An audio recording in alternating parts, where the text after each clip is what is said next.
ಸ್ಕೂಲಿಗೆ ಹೋಗ್ತಿದ್ದೆ, ಸ್ಕೂಲಿಂದಾನೇ ಆಸೆ ಆರ್ಟಿಸ್ಟ್ ಆಗಬೇಕು, ಕಾಮಿಡಿ ಆರ್ಟಿಸ್ಟ್ ಆಗಬೇಕು ಅಂತ.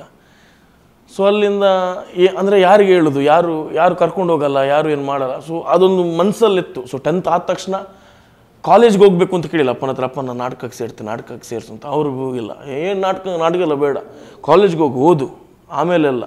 ಇಲ್ಲಪ್ಪ ಏನಾದರೂ ಮಾಡು, ಫುಲ್ ಆಟ ಎಲ್ಲ ಮಾಡಿದೆ. ಅವರೊಂದಿಷ್ಟು ಬೈದರು ಪಾಪ. ಅವರು ಕೆಲವೊಂದು ಟ್ರೈ ಮಾಡಿದ್ರು, ಕೆಲವೊಂದು ಟೀಮಿಗೆ ನಮ್ಮ ಮಂಗಳೂರಲ್ಲಿ.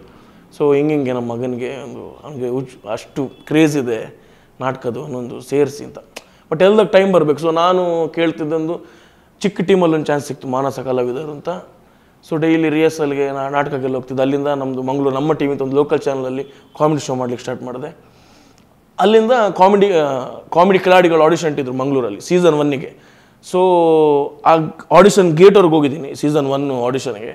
ಗೇಟ್ವರೆಗೆ ಹೋಗಿ ನಮಗೆಲ್ಲ ಚಾನ್ಸ್ ಇವ್ರು ಕೊಡಲ್ಲ, ಕನ್ನಡ ದೊಡ್ಡ ಸ್ಟ್ಯಾಂಡರ್ಡು, ಕನ್ನಡ ಇಂಡಸ್ಟ್ರಿ ಒಂಥರ ಭಯ ಆಗ್ತಿತ್ತು ನನಗೆ. ಬೇಡಂತ ಬೈಕ್ ಟರ್ನ್ ಮಾಡಿ ಮತ್ತೆ ಹೋದೆ ನಾನು. ಟಿ ವಿಲಿ ನೋಡ್ತೀನಿ ಅನೀಶ್ ಹಿತೇಶ್ ಅಂತ ಇಬ್ಬರು ಇದ್ದಾರೆ. ಯಾರು ಇವರು? ಅಲ್ಲಿಂದ ಬೇಜಾರು ಸ್ಟಾರ್ಟ್ ಆಯಿತು. ಅಲ್ಲಿಂದ ಪ್ರಿಪೇರ್ ಆದೆ, ನೆಕ್ಸ್ಟ್ ಏನಾಗಲಿ ಹೋಗಲೇಬೇಕು, ಬಿಡಲ್ಲ ಅಂತ. ಸೊ ನೆಕ್ಸ್ಟ್ ಸೀಸನ್ಗೆ ಕಾದು ಹೋಗಿ, ಬೆಳಿಗ್ಗೆ ಹೋಗಿ 6 ಗಂಟೆಗೆ ಹೋಗಿ, ಅವ್ರು ಬರೋದು 8 ಗಂಟೆಗೆ. ಆದರೂ 6 ಗಂಟೆಗೆ ಅಲ್ಲಿ ರೌಂಡ್ ಹಿಡಿತಾ ಅಲ್ಲಿ ಏನು ಕತೆ ನೋಡು ಅಂತ ಹೋಗಿ ಲೈನಲ್ಲಿ ನಿಂತೆ, ಎದೆಗೆ ಸ್ಟಿಕ್ಕರ್ ಹಾಕಿದ್ರು. ಲೈನಲ್ಲಿ ನಿಂತೆ ಮಧ್ಯಾಹ್ನ ಆಡಿಷನ್ಗೆ ಕರೆದ್ರು, ಆಡಿಷನ್ ಕೊಟ್ಟೆ. ಅಲ್ಲೊಬ್ಬರು ಟೆಕ್ನಿಷಿಯನ್ಸು ಒಬ್ಬರು ಕ್ಯಾಮ್ರಾದಿಂದ ಅವ್ರು ಸೆಟ್ ಅವ್ರು ಅನಿಸುತ್ತೆ, ಅವ್ರು ನಿಂತಿದ್ರು. ಅವ್ರು ಸುಮ್ಮನೆ ಸಿಗ್ನಲ್ ಕೊಟ್ಟರು, ನೀನು ಬರ್ತೀಯ ಬೆಂಗಳೂರಿಗೆ, ನೀನು ಸೆಲೆಕ್ಟ್ ಆಗ್ತೀಯ ನೋಡು, ಯೋಪ್ಸ್ ಬಿಡಬೇಡ ಅಂತ. ಸೊ ಅಲ್ಲಿಂದ ನಂಗೆ ಧೈರ್ಯ ಸ್ಟಾರ್ಟ್ ಆಯಿತು, ಹಾಗಾದ್ರೆ ಆಗುತ್ತೆ ಬಿಡಲ್ಲ. ಸೆಕೆಂಡ್ ಆಡಿಷನ್ ಕರೆದು, ಸೆಕೆಂಡ್ ರೌಂಡ್ ಆಡಿಷನ್ ಅಭಿನಯ ಸ್ಟುಡಿಯೋದಲ್ಲಿ. ಸೊ ಬೆಳಿಗ್ಗೆ ಬಂದಿದ್ದೀವಿ, ಆಡಿಷನ್ ತೊಗೊಳ್ಳುವಾಗ ನೈಟ್ 12 ಗಂಟೆ.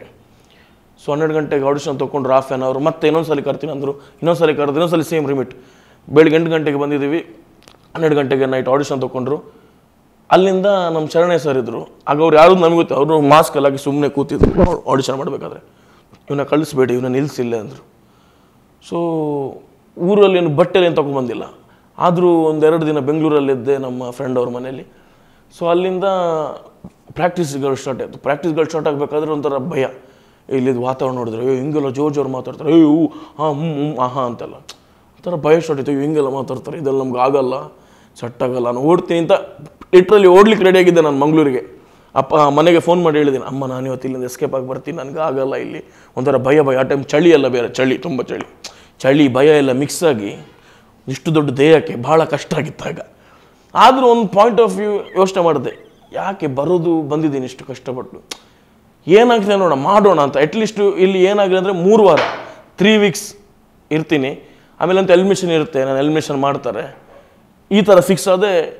ಬಟ್ ಸೆಕೆಂಡ್ ವೀಕಿಗೆ ನಾನು ಪ್ರಾಪರಾಗಿ ಸ್ಟಡಿ ಆದೆ. ಆಮೇಲೆ ಎಲ್ಲ ಅಭ್ಯಾಸ ಆಯಿತು. ಫಿನಾಲೆ ಹೋದೆ, ರನ್ನರ್ ಅಪ್ ಆದೆ. ಅಲ್ಲಿಂದ ಕಂಟಿನ್ಯೂ ಡ್ಯಾನ್ಸ್ ಶೋ ಮಾಡಿದೆ, ಒಂದು ಶೋ ಹೋಸ್ಟ್ ಮಾಡಿದೆ, ಆಮೇಲೆ ಚಾಂಪಿಯನ್ಶಿಪ್ಪು ಕಂಟಿನ್ಯೂ ಒಂದು 7-8 ಶೋಸ್ ಮಾಡಿದೆ. ಅಲ್ಲಿಂದ ಸಿನಿಮಾಗಳು, ಅಲ್ಲಿಂದ ಜರ್ನಿ ಸ್ಟಾರ್ಟ್ ಆಯಿತು.